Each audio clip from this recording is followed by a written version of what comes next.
garages everywhere. Mechanics meet, Farkles are wrenched, rides are planned, stories are told, and dreams are hatched. This is our garage.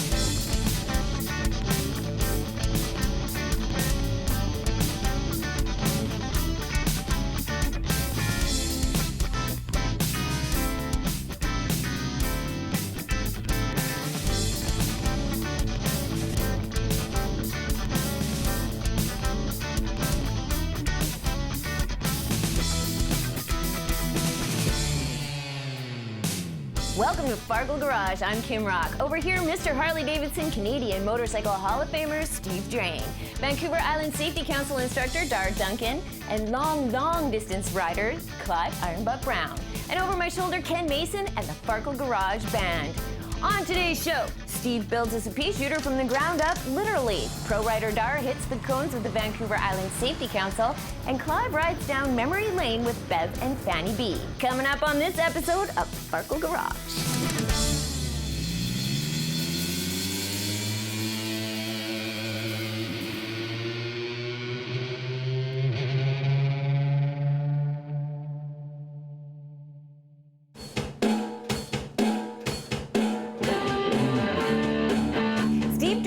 Nearly 40 years to start this restoration, and now he finally has his 1929 Harley-Davidson 350 single.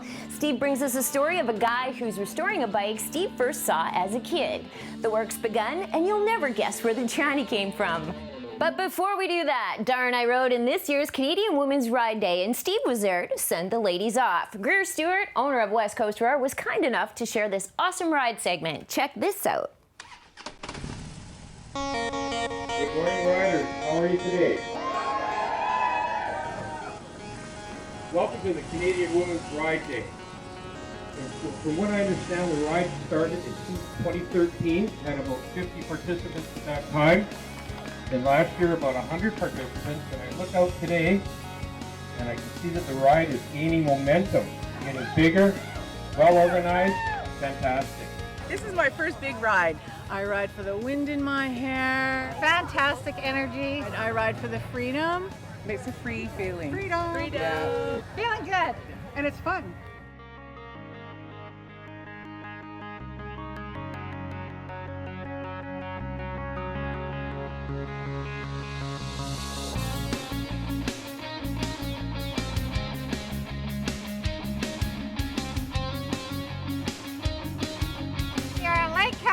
This is the third annual ride. We started off in Cobble Hill, Country Grocer, went down into Cow Bay, into some of the reserve land, some twisties, nice slow ride onto the Lake Cowichan Highway. Beautiful day. Fresh air, astride your bike, riding in the sunshine and the wind. Wow, what a beautiful day for a ride. Yeah. And the variety of bikes is incredible. Yeah. All rides for all women. It was an awesome trip. And it was great to look forward and backward and see so many of us on the road riding, staggered. It was poetry in motion. Empowering women. I'm so proud of what Greer has done to honor us as Canadian women who ride motorcycles. Greer Stewart? It's the work of many, not one, that organizes and creates a vision like this.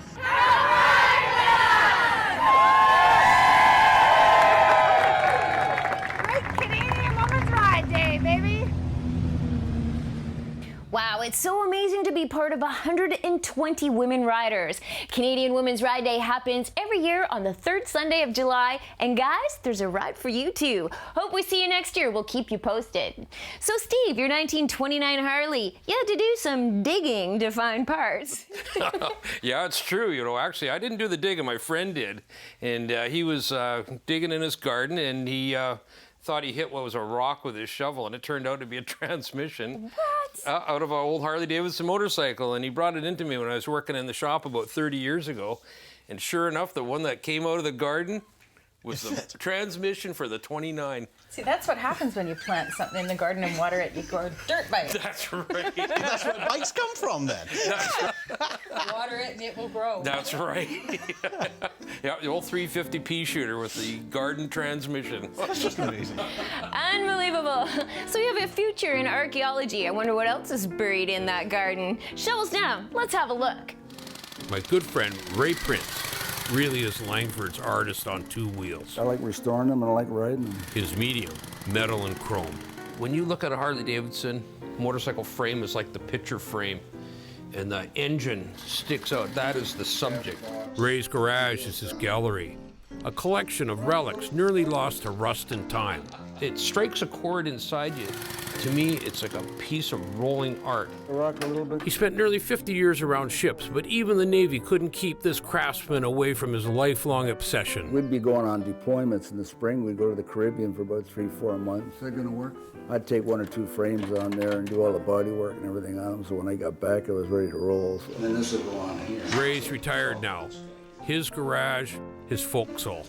Keeps me entertained and busy through the winter. I'll leave her back. His latest creation, my 1929 Harley-Davidson 350 peashooter. 3-speed, right, Ray? Very much a blank canvas. The single-cylinder 3-speed, named for the popping sounds the exhaust makes, sits in stark contrast to Ray's gleaming picture of perfection, his 1923 Harley. A long-retired City of Victoria police bike, wearing its original Harley colors.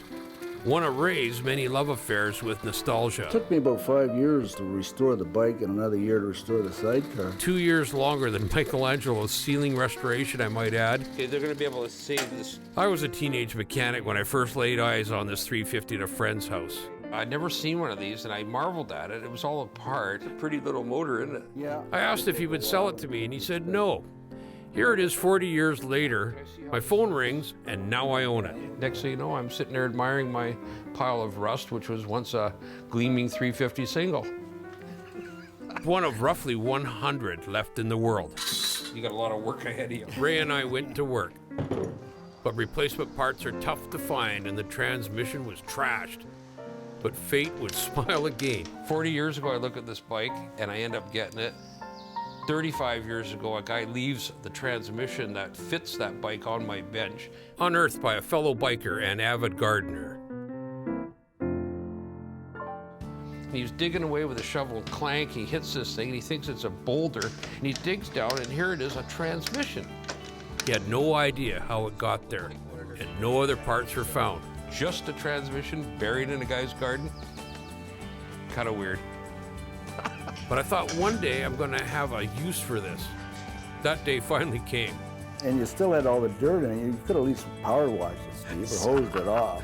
We took it all apart. The oil was still in there. There was no rust. All the gears are good. And the case was good. And now we've restored it, and it's in that bike. What if you broke it? Nope. Working with Ray is a real privilege. There we go. Watching the subject slowly taking shape. A work of art. But this artist's hands aren't always steady anymore. Soldering's the worst, I think. You're trying to... 5 years ago, Parkinson's disease began robbing him of a gift rarer than the bikes themselves. Time. Still, he pushes on. I was right-handed. I just become left-handed. Doing what he loves. Eventually, it's going to disable me. Attitude guides his hands now. You got to get the best out of every day. I get frustrated, and all of a sudden I'll stop, and I'll just regroup, and I'll say, Ray, you can do it, and I do it. Back then, this was the mechanical leading edge. Like, to have a motorcycle like this, man, everybody on your block would be envious. So when you turn the throttle, it turns... If you don't have guys like Ray Prince restoring them, the stuff will get forgotten about. But not this pea shooter, and not this artist, whose life is preserved in his work. When it's done, I hope to ride with him beside his 23. Two relics on old Harleys, sharing the gift of time. Great story. Nice to meet people following their passion in life. So when do you think you'll ever get to ride that pea shooter? Hey, I'm hoping that Ray's going to have time to work on it in the months coming up, and maybe we'll have it ready for next spring. Spring? Yeah. Are you going to race it? Ride it? Oh, no, we'll just ride it. This would be just a street bike only, not a dirt bike, as the transmission might give way. But no, it'll just be strictly for the road, and look forward to just taking it out to maybe some of the vintage events and stuff like that and showing it off to people. Cool. I can't wait to see it. Oh, yeah, it's a real cutie. Nice. Yeah. Would that be old enough, Steve, to be like what they call a total loss oiling system? It drops the oil out of the crankcase, or is it actually got an oil? It actually has a pump on it, but they may not be total loss, but they do lose a lot of oil. They definitely mark their spot, you know, when you're parking them somewhere. Okay, so. character, I think. Yeah, that's right. If there's no oil under that bike, that means it's empty. Got it. Want to see more of Steve's interview with Ray? Like us on Facebook, follow us on Twitter. Got a story idea? Send us an email and we'll share it with the world. Anyone can ride a motorcycle straight down the road, but when you need to ride slow and turn tight, that's where people start dropping bikes. After the break, Dar shares with us a group of new riders riding the cones, and the Garage Gang races the slowest race of their lives.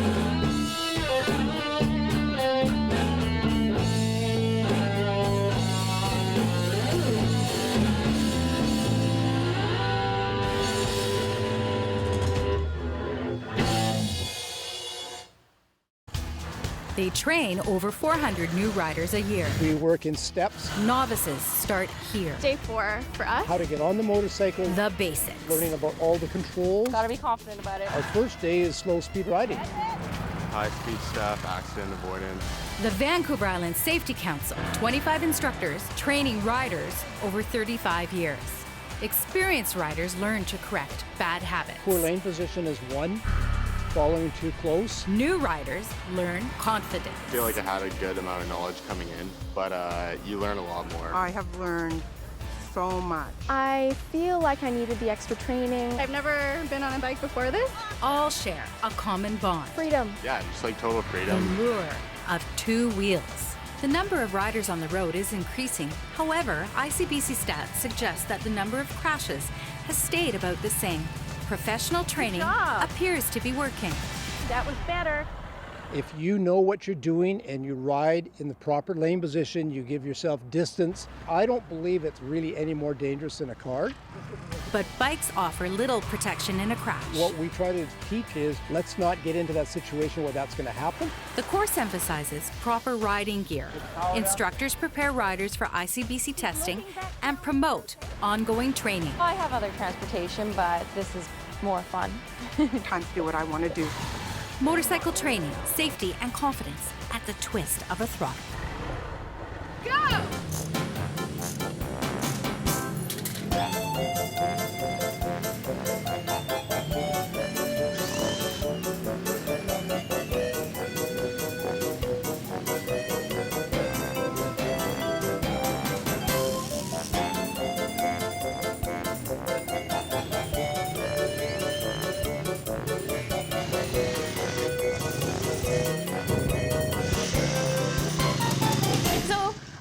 Was on Steve.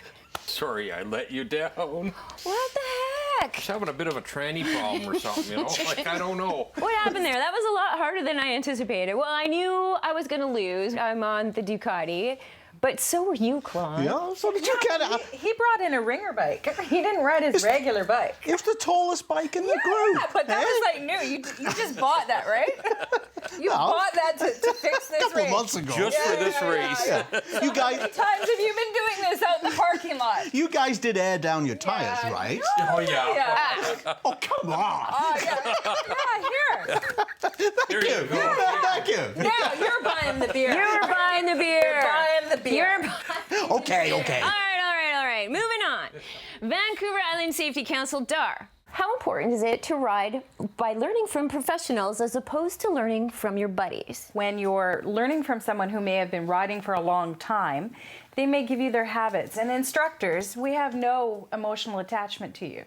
So we're not going to get upset like maybe our significant other might do when we almost get run over and that. So it's extremely important because instructors are trained in the newest techniques and we're continually upgrading.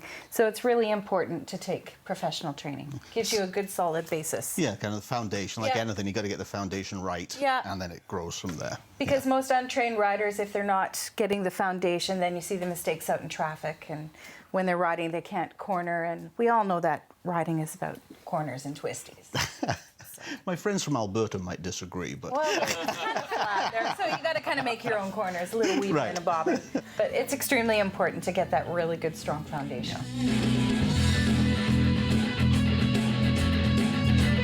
When we come back, Bill Wilborn from from Island BMW drops by to talk about this awesome BMW G650 GS. We're talking dual sport and technology. Stay tuned to Farkle Garage.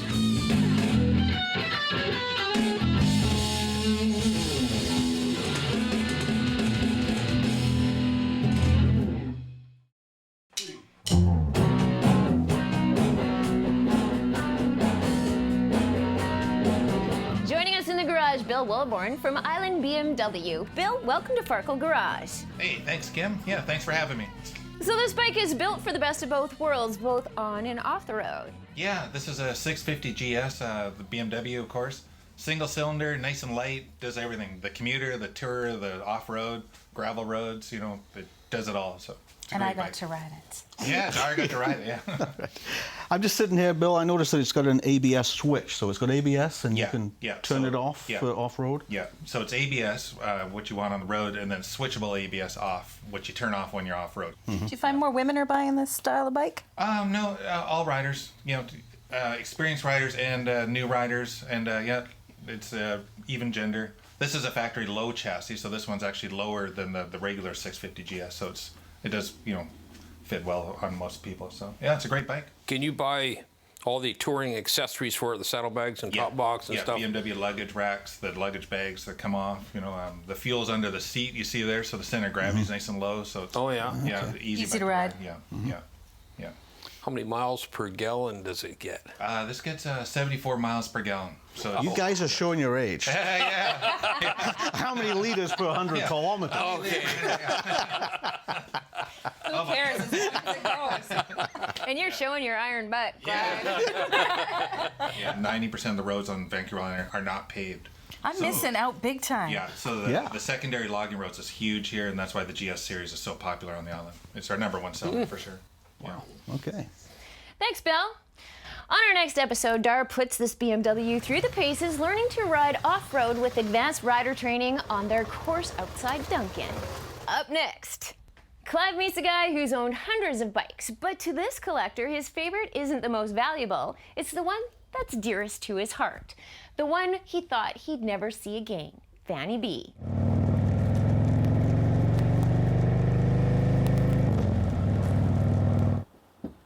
Some say that if you love something, let it go. If it comes back, well, it's meant to be.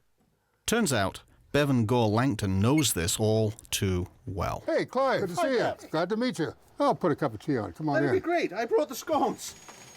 A musician, Bev's been a fixture around Victoria most of his life. Everybody said, music, there's no future in music. And they meant well, but they were wrong. At 82, Bev admits he's a bit rusty now. Kind of like patina on cherished memories.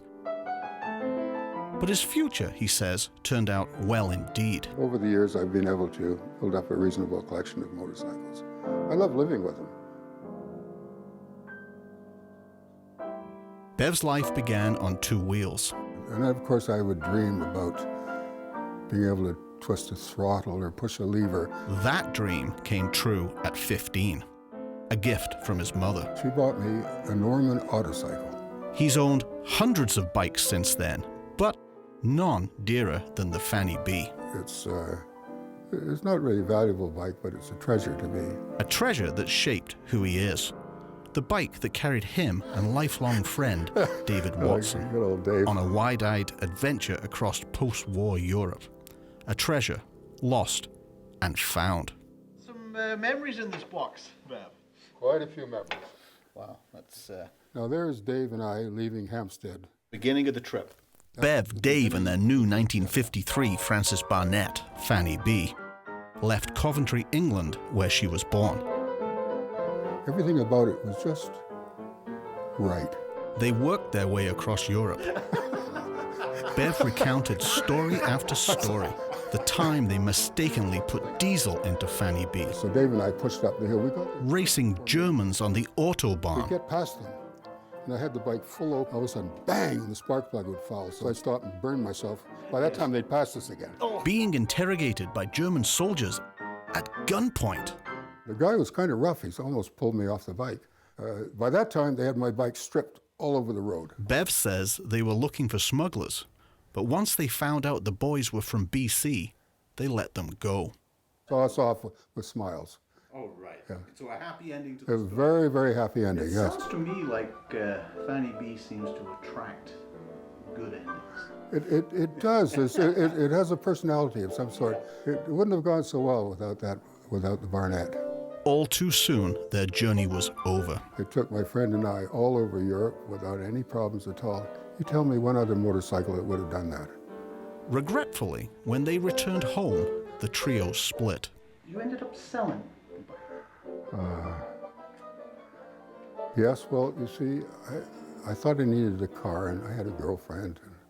The estranged Fanny B lived near Sydney, BC, almost 35 years before moving to Vancouver. Bev never forgot her. It's the one closest to my heart, yes. And then, a chance meeting at the Westwood racetrack in the 90s. It was just short of 50 years. Somebody made me stop and turn around. And there was a van driving out and it had a Rough Superior motorcycle and a blue Francis Barnett on it. So I rushed over, tapped on the window. Could I have a quick look at the Barnett? He said, yes. He said, where are you from? I said, Victoria. He said, did you buy the motorcycle new from the factory, tour Europe on it, bring it back and sell it in Sydney in 1954?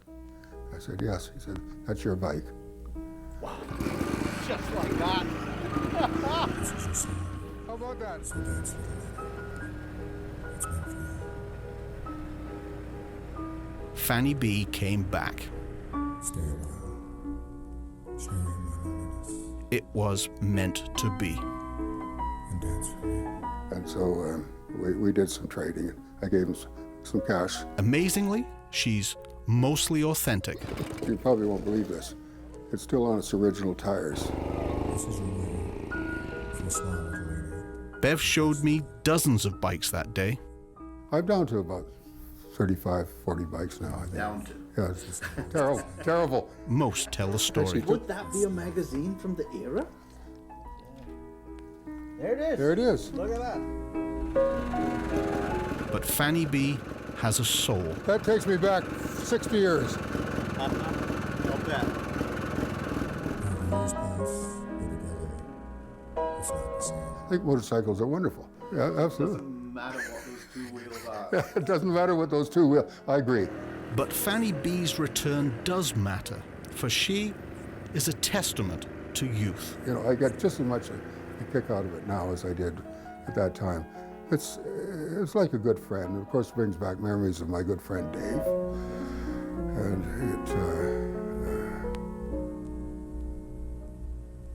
Two wheels connecting this man to a life well lived.